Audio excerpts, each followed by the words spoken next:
진짜 믿음이 뭐냐? 진짜 믿음의 사람은 어떤 태도로 어떻게 하나님을 섬겨야 되느냐 하는 것을 바울이 자신과 아볼로를 통해서 본을 보여주기 위해서 그들에게 하는 말이에요. 사실 바울이 누구예요? 사도예요. 그죠? 사도입니다. 비록 12사도 안에는 포함되지 않지만 12사도와 똑같은 예수님께서 직접 기름 부어 세우신 사도예요.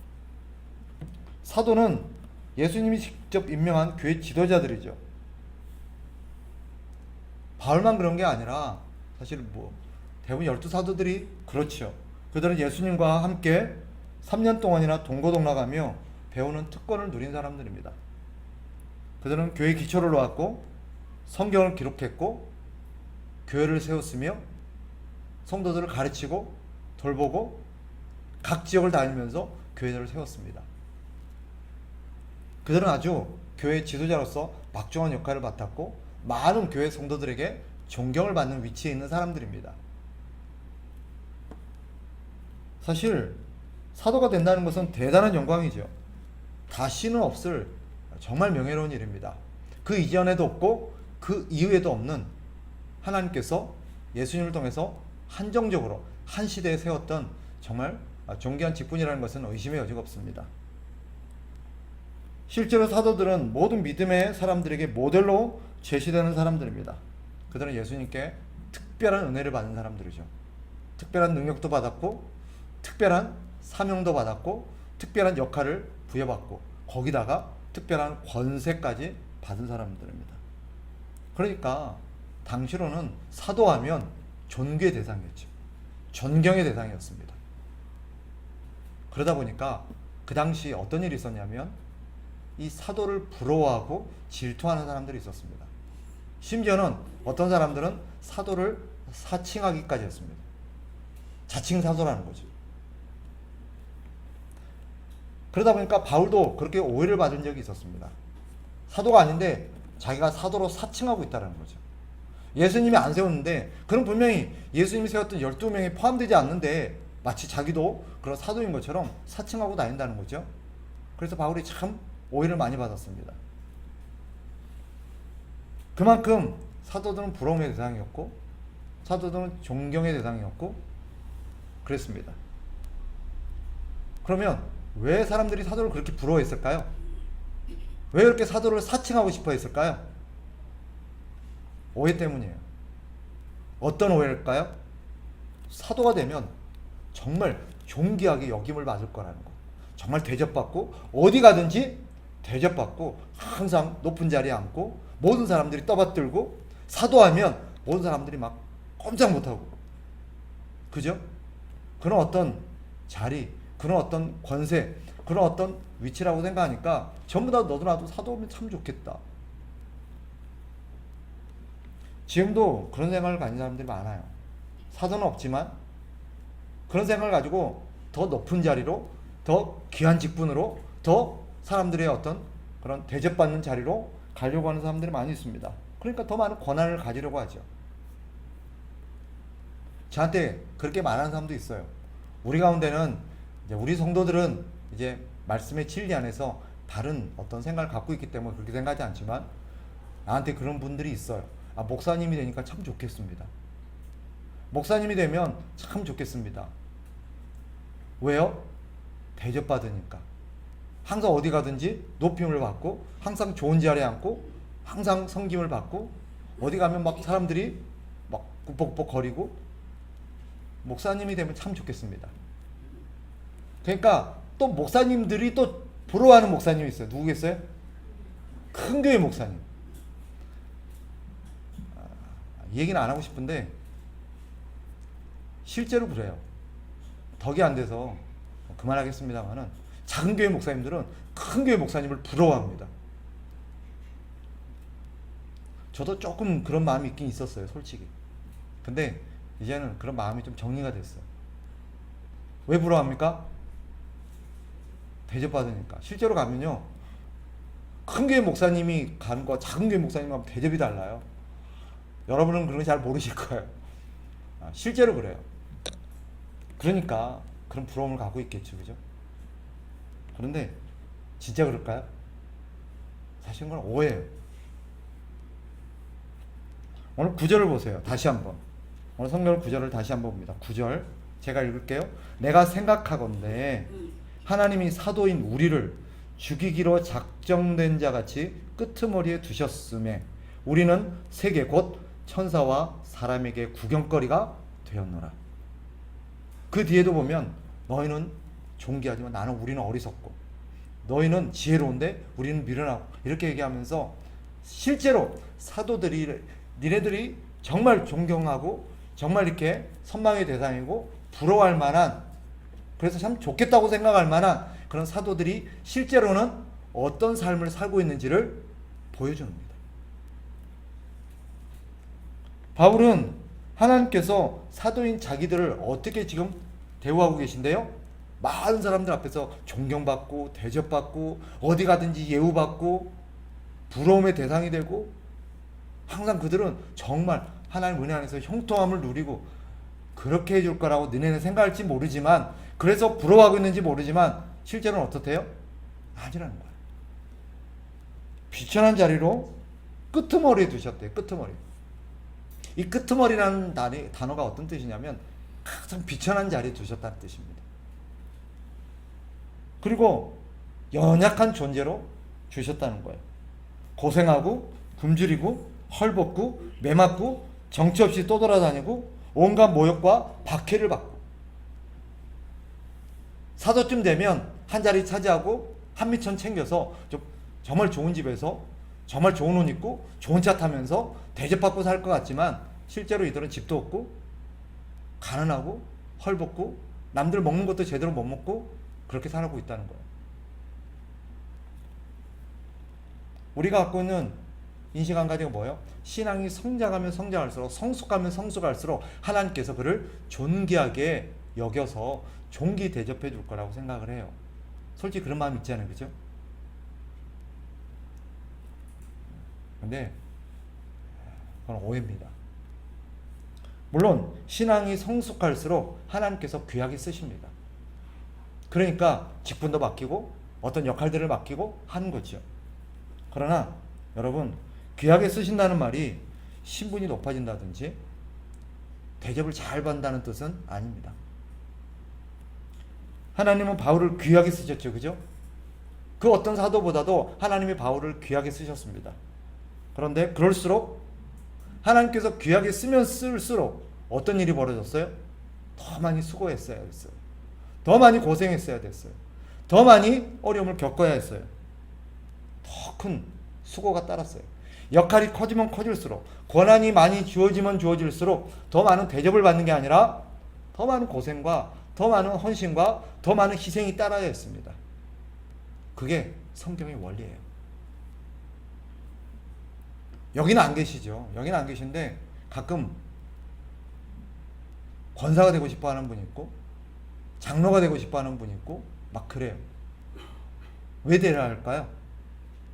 막 장로 떨어졌다고, 권사에 떨어졌다고 시험이 들고 막 교회 안 나오기도 하고 막 불평하고 원망하는 분도 있어요. 왜 그럴까요? 왜 시험에 들죠?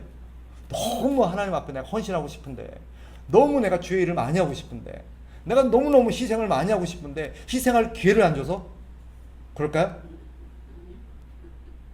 내가 누구보다도 끄트머리에 서서 정말 내가 믿음의 본을 보이고 앞장서서 내가 희생하고 막 이렇게 하나님 낮아져 가지고 낮은 자리에서 비천하게 섬기는 모습을 하고 싶은데 기회를 안 주니까 속상해서 막 그럴까요? 대부분 자꾸 이렇게 어떤 직분을 맡으려고 하고 높은 자리에 올라가려고 그러고 자꾸 어떻게 권한을 받으려고 하는 이유가 뭐예요? 대접받고 싶다.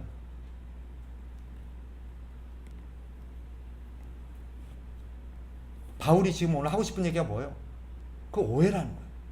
하나님께서 귀하게 쓰면 쓸수록 실제로 따르는 삶은 어떤 거라는 거예요? 헌신과 희생과 수고라는 거예요. 그게 맞다라는 거예요. 하나님께서 우리를 귀하게 쓰면 쓸수록, 하나님께서 나를 귀하게 쓰면 쓸수록 우리가 가져야 될 태도는 뭐예요?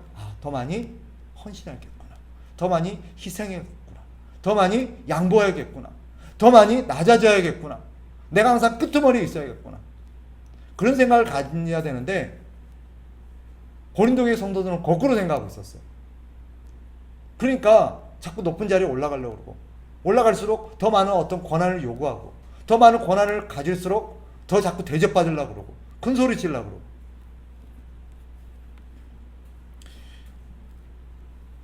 아니라는 거예요. 바울이 말하고 있는 게. 특별히 여러분, 하나님께서 귀하게 쓰는 사람들에게 맡기시는 일이 있어요. 뭐라고 생각하세요? 하나님께서 귀하게 쓰는 사람들, 특별히 하나님께서 믿음이 성숙하면 성숙할수록 귀한 자리로 인도하세요. 귀한 역할을 맡기세요. 하나님께서 가장 믿음이 성숙하고 가장 귀하게 쓰는 사람들에게 맡기는 역할이 있어요. 뭔지 아세요? 사람을 섬기는 것입니다. 영혼을 돌보게 하는 일이에요. 왜죠? 우리가 경험해봐서 알잖아요. 영혼을 섬기고 영혼을 돌보는 일은 어때요? 많은 희생과 고통이 따라요. 많은 상처가 따라요. 많은 자기 포기가 따라요. 그래서 어지간히 믿음이 성숙하지 않고 어지간히 준비되어 있지 않으면 다 그거 하다가 나가 떨어지고 시험 들어요.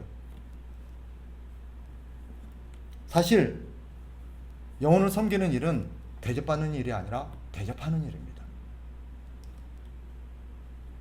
시키는 일이 아니라 섬기는 일입니다.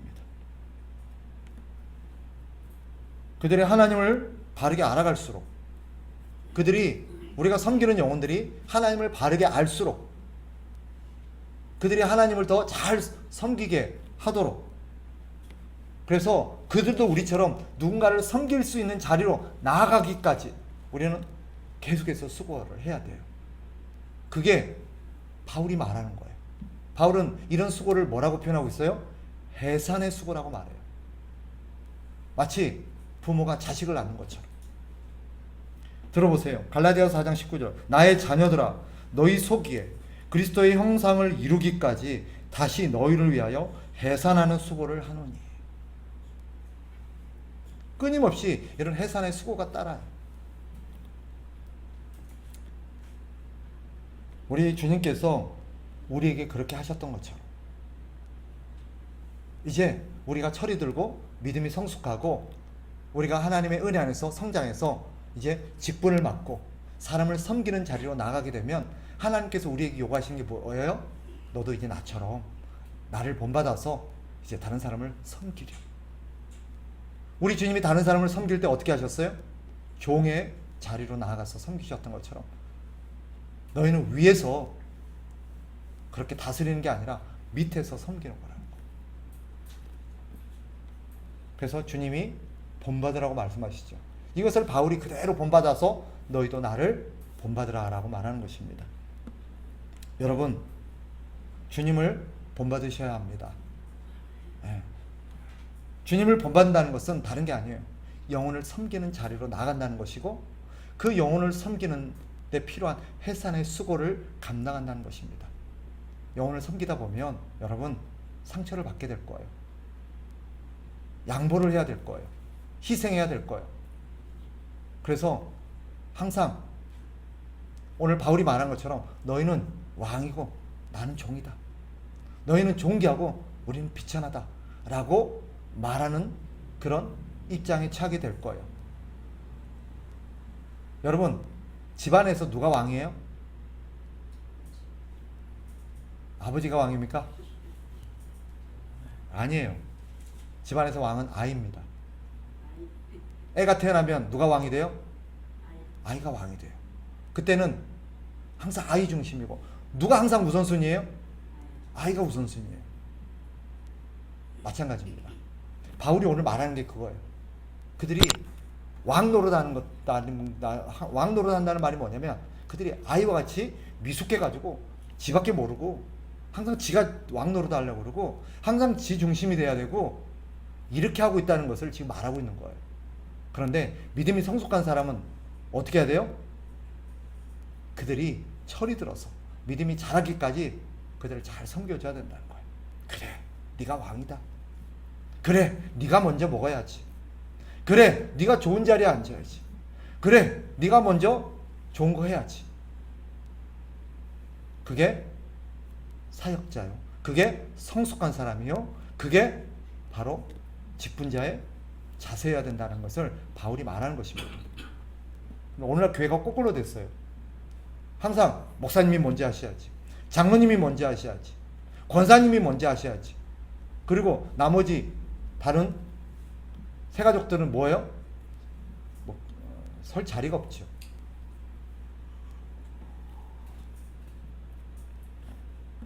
물론 저도 교회에서 대접받는 자리에 있다 보니까 이런 말 할 자격이 없는 거 알아요. 제 딴에는 교회에서 군림하지 않으려고 하고 여러분과 똑같이 하려고 하는데 자꾸 이렇게 제 마음속에도 그런 욕심과 갈등과 그런 마음들이 있어요. 참 부끄럽게 생각합니다. 용서해 주세요. 그런데 사실 바울이 우리에게 보여주는 성숙된 믿음의 사람, 하나님 앞에 더 귀한 직분을 맡으면 맡을수록, 중직자가 되면 될수록 어떻게 해야 된다는 거예요? 더 끄트머리로 가야 된다는 거예요.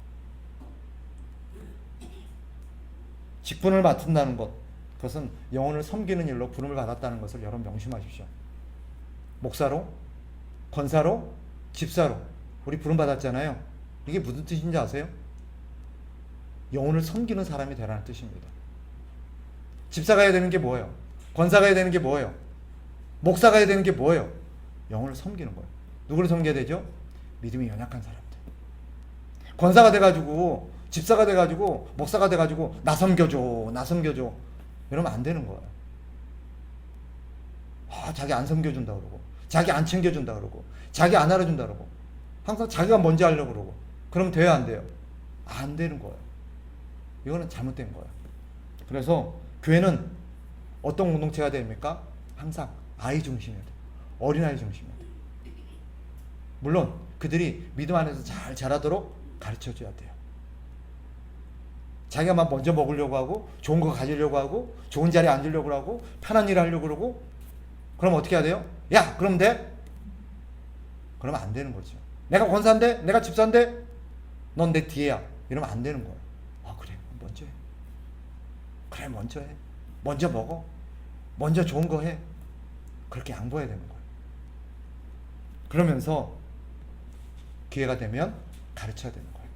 너도 나중에 후배가 생기고 또 새신자가 들어오고 너도 나중에 그러면 이렇게 섬겨줘야 되는 거야. 언제나 신앙이 연약한 자들이 먼저가 되어야 합니다. 한 번은 제자들이, 예수님의 12 제자들이 앞다투어서 주님의 오른팔 왼팔이 되어보겠다고 막 지팡이들끼리 갈등하고 다투고 있는 적이 있었습니다.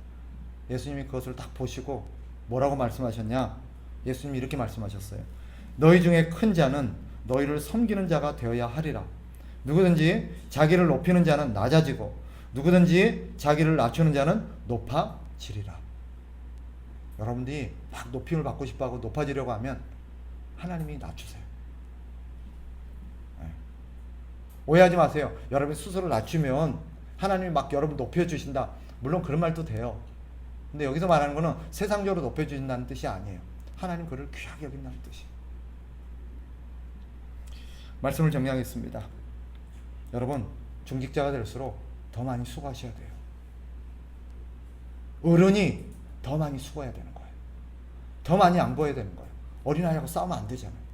그래, 안 그래요? 그러면 안 되는 거예요. 어른이, 왜 어른이에요?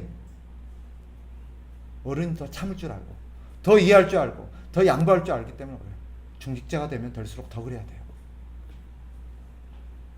더 많이 양보하고, 더 많이 희생해야 됩니다. 더 많은 자리로 내려가야 합니다. 하나님께서 나를 직분으로 부르심은 나를 귀히 여기신 까닭입니다. 그러나 더 많은 대접을 받으라고 부르신 자리가 아닌 줄 압니다. 하나님을 위해서 더 많이 수고하라고 부르셨음을 여러분들이 기억하셨으면 좋겠습니다. 다시 한번 이 말씀을 기억하면서 하나님, 내가 이제 낮은 자리에서 주님 닮아서 주님을 본받아 그렇게 하겠습니다 라고 우리가 다짐하면서 그렇게 신앙생활 했으면 좋겠습니다. 아멘.